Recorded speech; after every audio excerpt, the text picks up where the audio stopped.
It's one thing to listen to doom and gloom about food and fertilizer shortages, skyrocketing prices, the cost of living, or your job being outsourced overseas or eliminated due to automation. It's quite another thing to hear practical, immediately actionable advice from experts who can help you reduce the fear, anxiety, and burden of these problems. Tune in now to the Surviving Hard Times podcast from the Finding Genius Foundation with Richard Jacobs.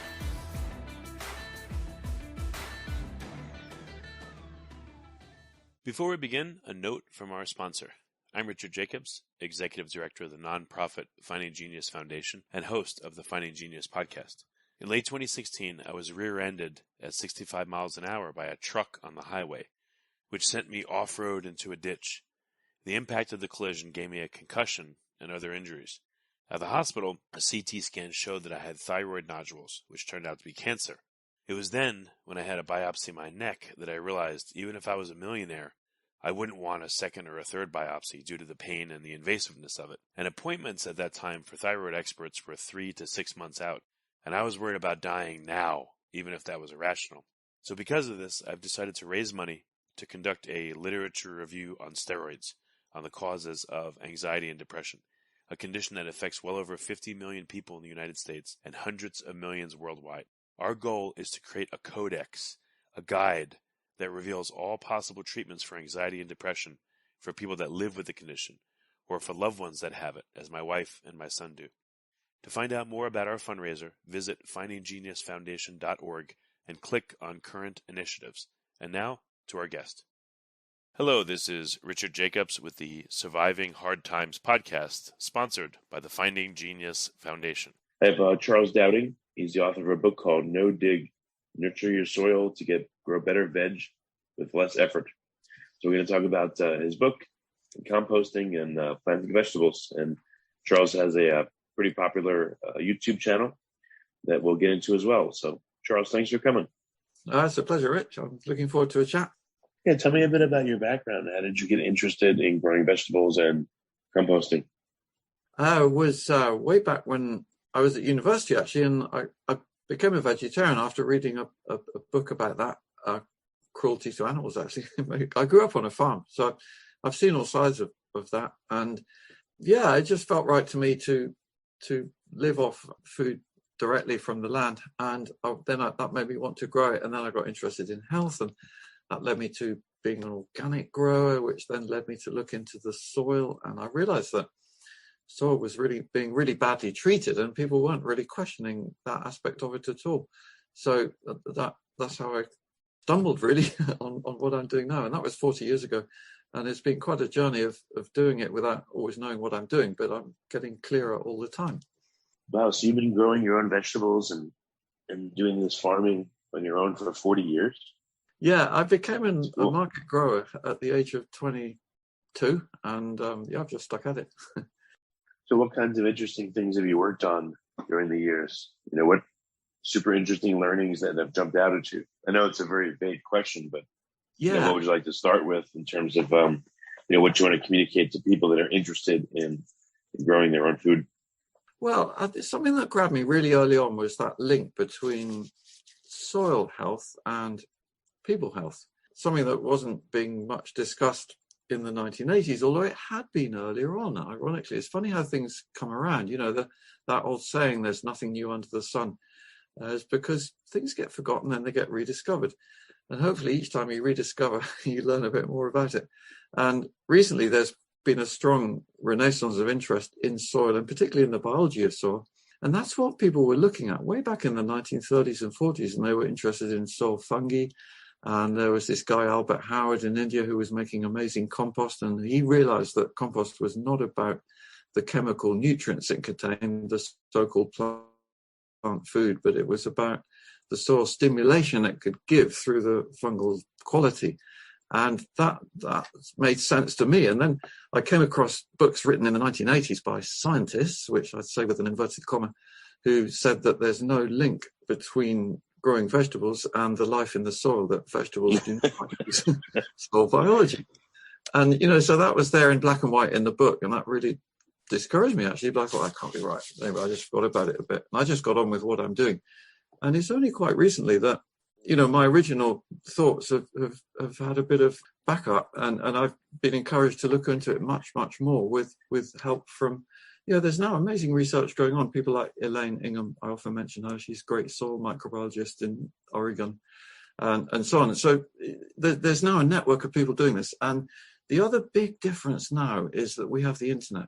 And like us this evening, this is such a great way to share knowledge. And previously, that wasn't there. And so knowledge could be filtered. And, I've become a bit like what some people would call a conspiracy theorist, but it's not that at all. It's about actually just embracing new knowledge. And there's a strong interest in the establishment to block it, to put it bluntly.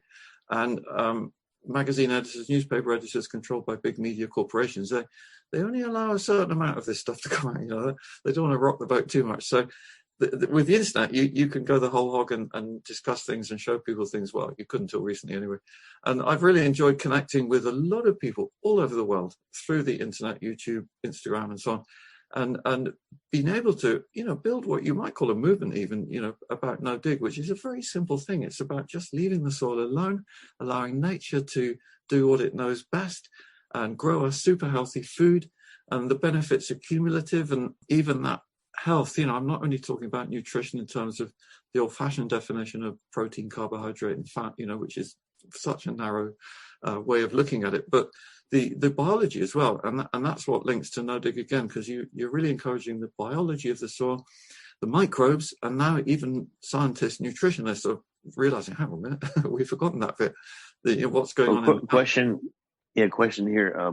You talk about no dig. What does that look like? Let's say, okay, I'm going to do a garden at my house. Do I'm supposed to poke holes and put the seeds in, let's say an inch or two, right? Or what does no dig mean versus the previous method? It means exactly what it says on the tin. So you disturb your soil. Well, actually, to be precise, you disturb your soil, dig it, or whatever it might be, as little as possible. Sometimes you need to, say, dig a hole to plant a tree. I'm quite often asked that on YouTube, so, hey, with no dig, how do you plant a tree? Actually, I put up a little video about how to plant a potato with no dig. And what I do is I put a trowel in the soil and just pull it towards me and drop the seed potato in this kind of slit I've made. And it turns out in your language in the States, what we call a trowel, which is just a small hand tool, is called a shovel. I think it is anyway. So people will say, hey, he's talking about no dig and he's holding a shovel and he's digging the soil. But, that's what I mean. It's like sometimes you've got to disturb the soil a bit, but essentially with no dig, you're, just leaving it alone. And that allows the existing soil network, which you can't see, to do its work. And then the second part, so the first part is doing as little as possible. And the second part is doing a lot to feed the soil life, which is there all the time. And it feeds on both soil organic matter, which for our climate here, which is quite damp, I recommend to be compost. In dry climates, it might be hay or straw, less decomposed material, or wood chips, another possibility, but only in small amounts. So you're putting that on top, and the soil life is kind of geared up for the food to arrive on the surface. That's how it works in nature. So they come up to the surface and feed on it, things like worms, centipedes, spiders, goodness knows what else that lives in the soil. And then that builds up a whole life in the soil, which helps to feed the plants through the networks of fungi, for example, a mycorrhizal network that's already there. And if you ever dig or till the soil, you're going to break all that possibility of all this working for you and with you. So, in the U.S. here, I think they call it no-till. Yes, exactly. So I guess it's so your method is, yes, disturb the soil and plant, but as little as possible, versus people that dig a big old hole and put mix the dirt themselves. Before we continue, I've been personally funding the Finding Genius podcast for 4.5 years now, which has led to 2,700 plus interviews of clinicians, researchers, scientists, CEOs, and other amazing people who are working to advance science and improve our lives and our world. Even though this podcast gets 100,000 plus downloads a month, we need your help to reach hundreds of thousands more worldwide. Please visit findinggeniuspodcast.com and click on Support Us. We have 3 levels of membership from $10 to $49 a month, including perks such as the ability to see ahead in our interview calendar and ask questions of upcoming guests, transcripts of podcasts you're interested in, the ability to request specific topics or guests, and more. Visit findinggeniuspodcast.com and click Support Us today. Now back to the show. You've got it. I mean, it's really simple. It's just sometimes words can be confusing. And so that's why one ends up using quite a few words to explain what's really a very simple process.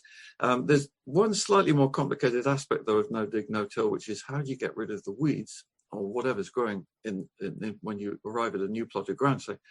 And for that, there is a bit of a procedure, and you can either use a big sheet of black plastic, for example, or for smaller areas, I'd recommend using cardboard on top of the weeds. Then you put some compost or well-decomposed organic matter of any kind on top of the cardboard, and you can plant into that straight away. You haven't got to wait for anything to happen, even while the weeds are dying in the darkness underneath.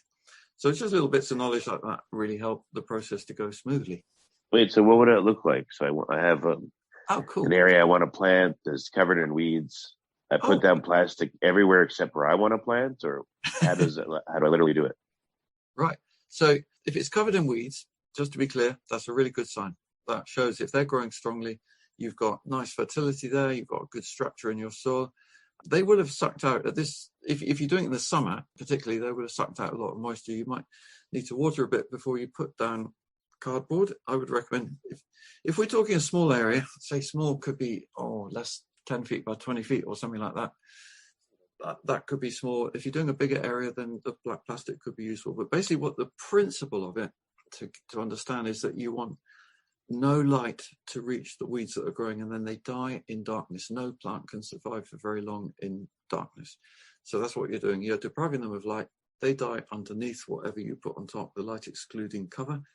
And then what it will look like, well, you're going to get hold of, you'll need to buy, this is the one big initial investment, buy some compost, which could also be well-rotted manure, lots of, anything decomposed basically.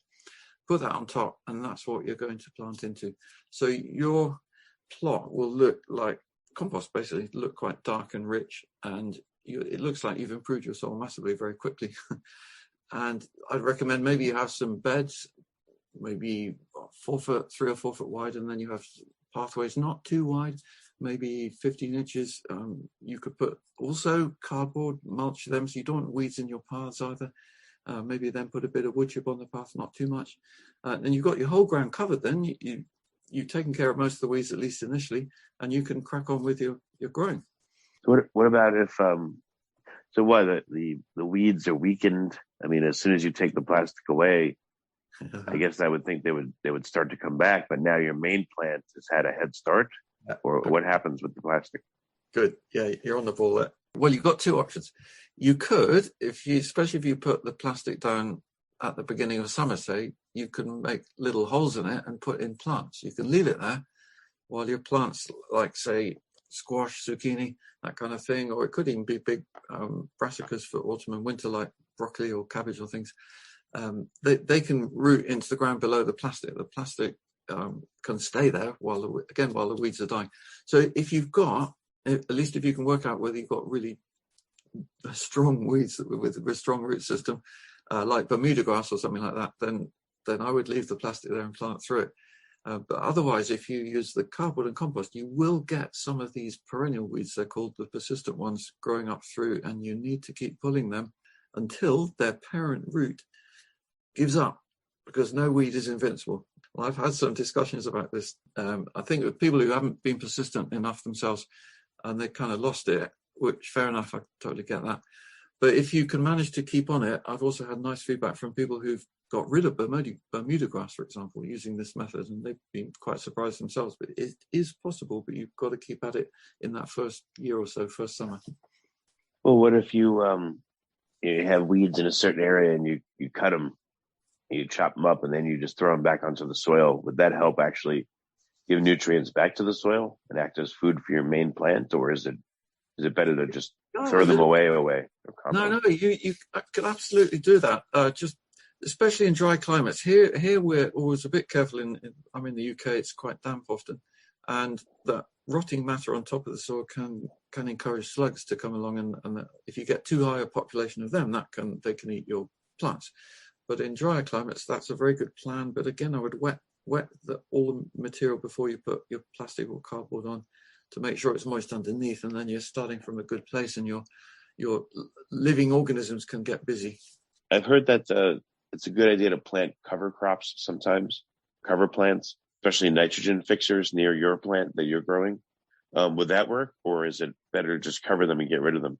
That's a really interesting question, because for me, cover crops are more a feature of no-till farming, as I would call it, which is scaling up into growing what in the UK we call field crops, such as wheat and barley and maize, corn and potatoes even, where you have large areas of ground and you're cropping with machines, and all the calculations change compared to when you are what I would call gardening.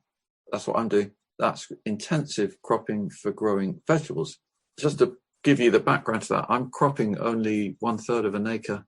I'm selling a lot of vegetables from that, and I'm double cropping most of my beds, which means that we plant up in March, in early spring. A lot of harvests happen in May, June and July, and we immediately clear those beds and replant. And there's no time for cover crops. There's no space. We're putting vegetables in really close. So it's not really relevant. And yet that's causing confusion, because it's been a bit of a one-size-fits-all discussion from what I've seen. And when we talk generally about cover crops, it's a great principle. Having something, leaves over the ground, roots in the ground, during all the growing season, I don't see much value in it during the winter, when most soil and soil microbes are dormant. So basically my cover crops, if you like, are vegetables. That's how I look at it. I want food from my land. I don't want, plants that are not going to be edible. And then you'd have the cost of seeding, and you'd have the cost of working out how to clear them before you can resow and replant. So it's a great principle, and suitable more for larger fields. Oh, so you haven't seen any weeds that are complementary to what you want to grow? They're only detrimental? Yeah, pretty much. I mean, there's just one or two exceptions. Like, for example, if we've got a bit of ground that comes empty without any vegetables on it anymore, because we take a last harvest, say, in October to early November, which for us is just on the cusp before we go into winter, we can sow or transplant broad beans, what I think you call fava beans, and they grow slowly over the winter. They're one of the few plants that do. And we can even harvest the bean tops. They're nice to eat, and they do fix the nitrogen, and then we cut them at ground level in, say, April, May, before we replant late plantings in the spring normally. That's just one example, but mostly it doesn't really fit into the system of what I'm doing.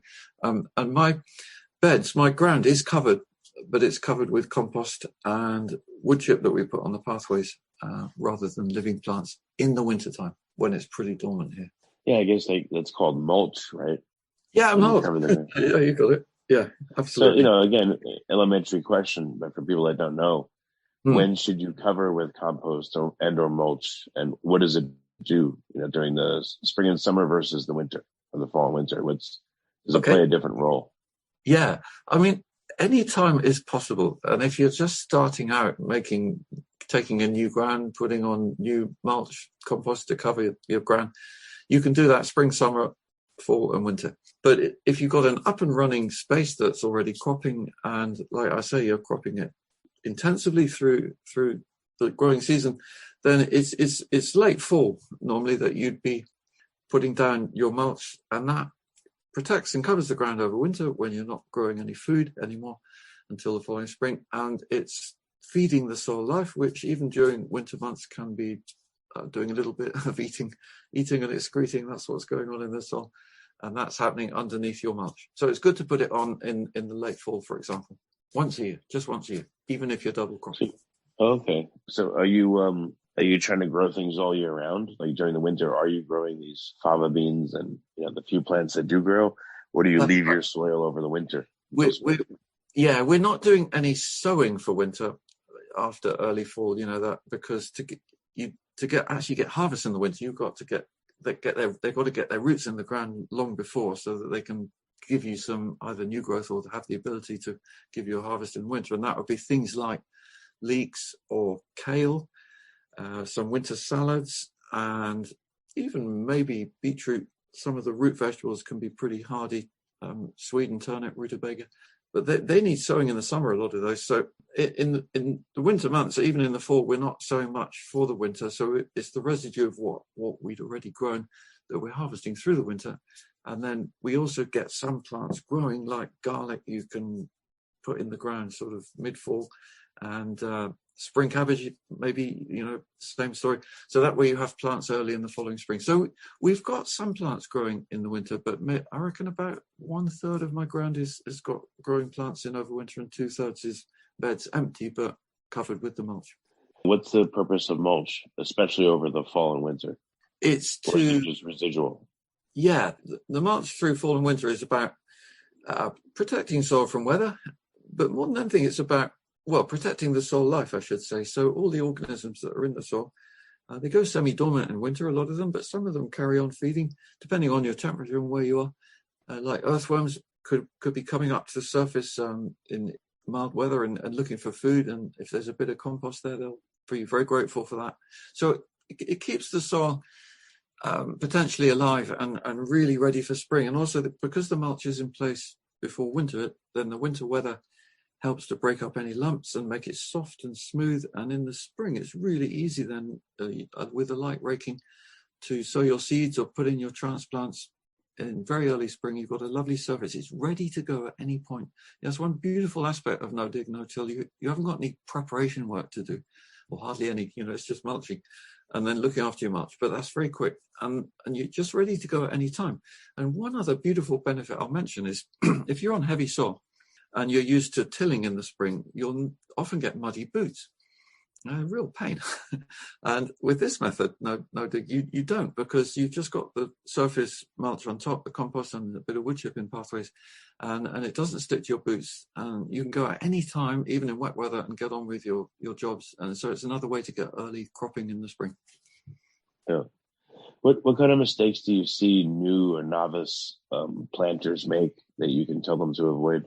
Maybe, I can think of a few. Possibly expecting too much, especially if people have seen photos of my garden. I've got a lot of experience. I've been building up the fertility here for quite a while. You may not get the initial abundance that you've seen homemakers say, but having said that, don't set the bar too low. And but the mistake, I think, more than anything, if you're starting with weedy ground, some people imagine that all the weeds are going to die immediately under the mulch, and that they're not reacting enough to pulling out the regrowth of those strong perennial weed plants, which keep growing for a while. And I know that can be discouraging, but just hang in there. If that happens to you, be persistent, do it every week, and then suddenly towards the end of summer or before, you'll notice they're suddenly not growing. Their parent roots have died in place. So you said you build up the fertility of your soil over time. If someone lives in a house somewhere and again, they want to have a backyard garden, what can they expect the first year versus the second year and subsequent years if they do things the right way? Yeah. If you can get enough compost, organic matter on top of your soil, like 6 inches, you can expect really good harvest in the first year. If you use less, it'll be proportionately lower amount, but still good. But as you go forwards, if you keep putting on, we put on about 1 inch of new compost once a year in the autumn or fall, and that maintains fertility, and soil life seems to encourage grow all the time. So you can expect things to improve. The main difference will be weed growth will diminish, and it's definitely easier in year 2 and onwards. And so year 1 is about often investing some time to get rid of those weeds by repeat pulling, and then you can enjoy it more. You enjoy it all the time, but it becomes a very smooth process. And I get lovely feedback from all around the world in very different climates, from Sao Paulo to Nepal, cold and hot and wet and dry. This method, which is also principle, if you like, this understanding applies right across the world in all situations. Some details you need to adjust, the types of mulch you use, that kind of thing. So it's fascinating. I've really enjoyed the feedback on YouTube and the conversations I have there, about how people apply this in India or in Alaska or whatever. How much land or how many plants are needed to feed, let's say, one person, at least the vegetable part of their diet, or if you're a vegetarian, I guess the whole part. But do you have any calculations, like ballpark ones? Okay, if you're talking whole part, depends a bit, obviously, how much you eat and everything. But average person, it's not that much. Put it this way: I've got a bed up there where I measure the yield every year, and it's 5 feet wide, 16 feet long. I think most people could relate to that measurement of size. that bed gives every year, over 10 years, the average is over 220 pounds of kitchen-ready produce. So that's trimmed and ready to cook. And that includes onions, carrots, beetroot, potatoes, leeks, and then a lot of salad plants, lettuce, endive, chicory, herbs, coriander, dill. Quite a range of food. And that's cropping from April to December, and then some of that could be stored like potatoes. I warmly recommend potatoes as a staple crop because I'm finding here you can sow them in April. You don't need to put them in the ground too early. They're called that particular type of potato. They mature more quickly. Then you've got time to put something else in the ground, so you're getting more from your space. And those potatoes store really well. You just keep them in a sack, make sure they're dry in the darkness, and we're still eating them even the following May or June. So, those kinds of things really enhance your productivity looking after the storage side of things. I think it's up to anyone really to work it from there. But if you took it that, I reckon 6 or 8 of the beds that I quoted, so that would be 40 feet by, we'll say 40 feet by 20 feet. Probably doesn't sound a huge area, and it's not huge actually, but it's all about looking after a smaller piece of ground and cropping it really intensively, not leaving the ground empty at any time. Go back to this thing we were saying about cover crops. It's the same principle. Soil biology wants roots there. It wants to be active, and plants themselves also like proximity. That's one version or definition, if you like, of that phrase that you often hear, which companion planting, and is often, I think, mistakenly taken to mean that some plants don't like other plants, or some plants would like other plants more. I think it's more that all plants like companions. They like companionship. They like being close to each other. So within reason, of course, you can put plants in quite a bit closer than maybe is often thought and get a lot from your piece of ground. So, there's all those... How do you know that they like companion plants? What tells you that?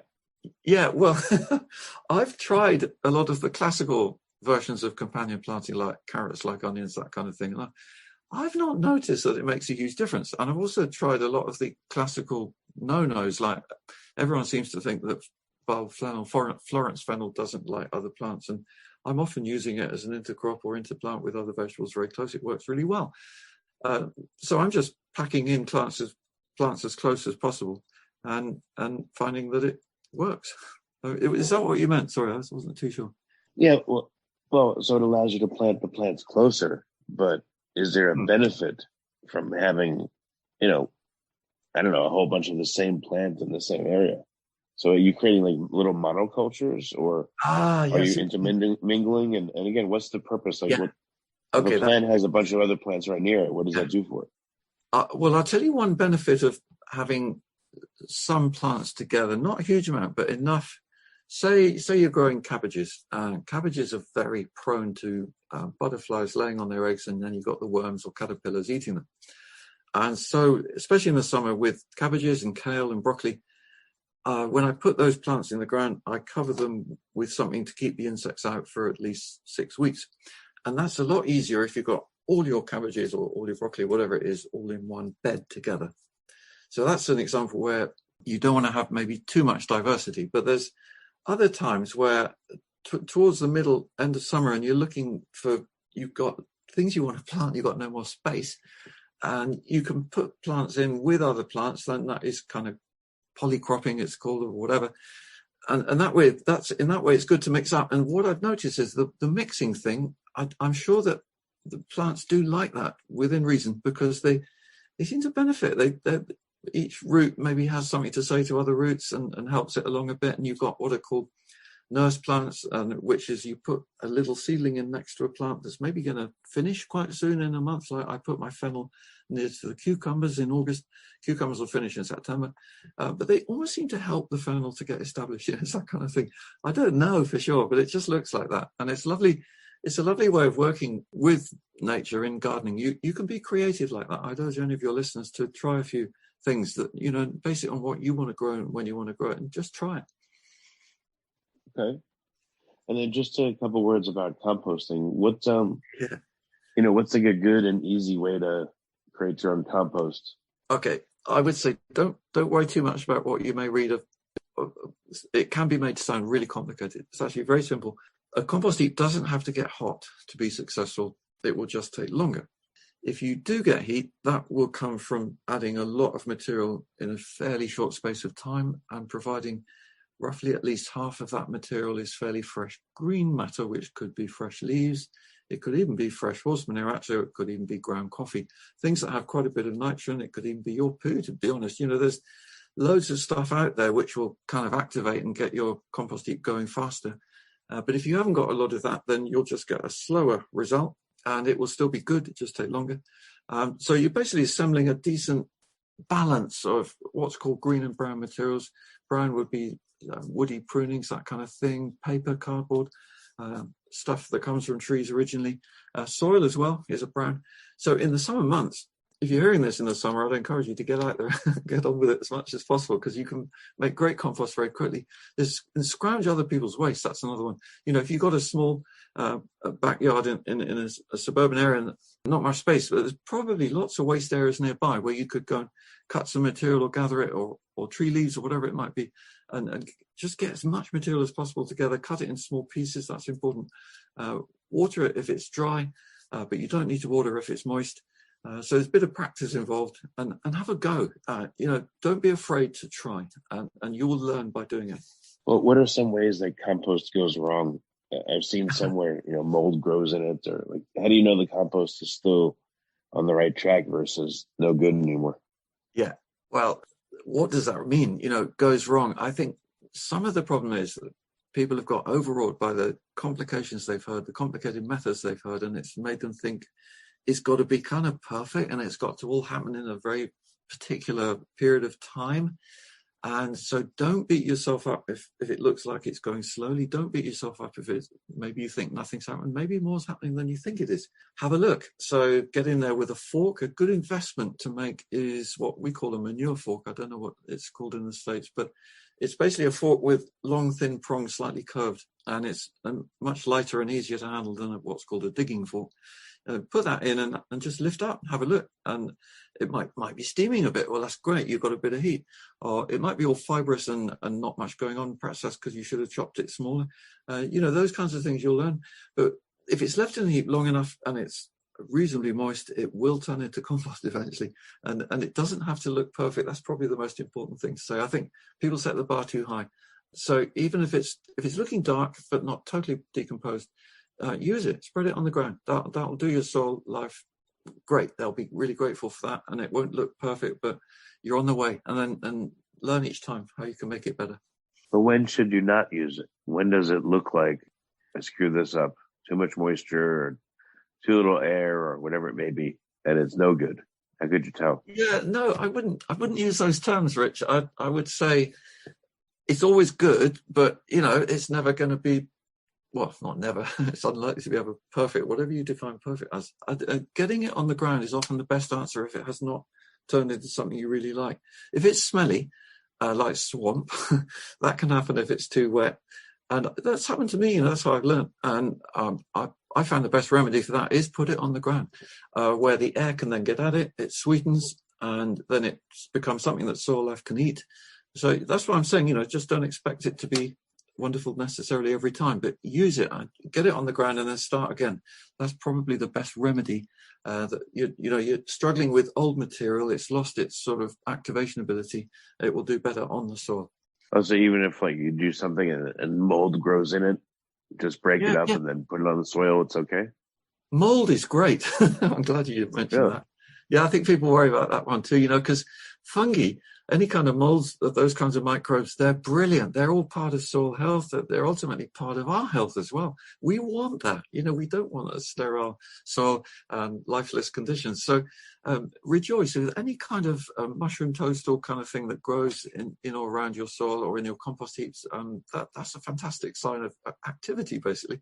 And they change all the time, And so if you watch closely in damp weather, you'll see in healthy soil, you get different mushrooms coming up at different times because different fungi are becoming dominant at different times and doing different things, and they all do different parts of the whole breakdown process. It's fascinating when you know a bit about it, and that's a whole new thing to explore. Have a go. Well, that's good to know. Huh. What about mycorrhizae? I remember being in a gardening store and they had this brown liquid that had supposedly tons of fungus in it. You put some on the plants and it really seemed to help them grow much faster. Okay. How do you encourage that fungal action, the good fungal action that you want in your planting beds? Yeah. Okay, that's good. 2 points there, I'd say. One is mycorrhizal stuff you might buy is mainly valuable if sterile soil, because if you've got a decent soil with what I would call normal soil life, you don't need products like that. You can save your money. You do better to buy some compost, actually, which would feed your existing mycorrhizal life. Mycorrhizae are native to the area wherever they are, and it's not always possible to buy them. I mean, you were lucky, you were fortunate, great that it worked for you, but I don't think it always does. And so I'd encourage more. You build up your mycorrhizal life through no dig initially, not no till, not disturbing the ground, and then with organic matter on the surface, it will happen.